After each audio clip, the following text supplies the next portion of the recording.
Hi friends, எப்படி இருக்கீங்க? பொதுவாக நாம் ஒரு கம்ப்ளைண்ட்டை கொடுத்து ஸ்டேஷனில் வந்து எஃப்ஐஆர் ஃபைல் பண்ண உடனே நம்ம எல்லாருமே என்ன நினைக்கிறோன்னா, சம்மந்தப்பட்ட நபர்களை வந்து அரெஸ்ட் பண்ணிடுவாங்க அப்படின்னு நினைக்கிறோம். ஆனால் இங்கே தான் ஒரு சின்ன ஒரு விஷயத்தை நம்ம கவனிக்கணும். எஃப்ஐஆர் போட்ட உடனே வந்து ஒரு பர்சனை வந்து அரெஸ்ட் பண்ண மாட்டாங்க. ஃபஸ்ட்டு ஸ்டேஜ் என்னென்னா, சம்மந்தப்பட்டவங்க மேலே எஃப்ஐஆர் ஃபைல் ஆகுது. இது ஃபஸ்ட்டு ஸ்டேஜ்.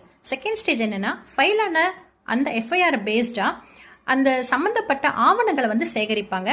சம்பவம் நடந்த இடத்த வந்து ஆய்வு பண்ணுவாங்க. மூணாவதா ஆதாரங்களை எல்லாம் சேகரிப்பாங்க. நாலாவதா அந்த குற்றம் சுமத்தப்பட்டவங்க உண்மைக்குமே அந்த குற்றத்தை புரிஞ்சிருக்காங்க அப்படின்னு சொன்னா அவங்கள வந்து கைது பண்ணுவாங்க.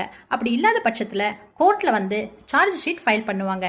இன்கேஸ் சம்மந்தப்பட்ட நபருடைய குற்றம் வந்து ஊர்ஜிதப்படுத்தப்படலை அப்படின்னா கேஸ் க்ளோஷர் ரிப்போர்ட்டை வந்து ஃபைல் பண்ணுவாங்க. இப்படியாகத்தான் எஃப்ஐஆர் பேஸ்டாக வந்து ஒரு பர்சனை அரெஸ்ட் பண்ணுறதும் பண்ணாததும் இந்த தன்மையை பொறுத்து தான் இருக்கும். Bye friends.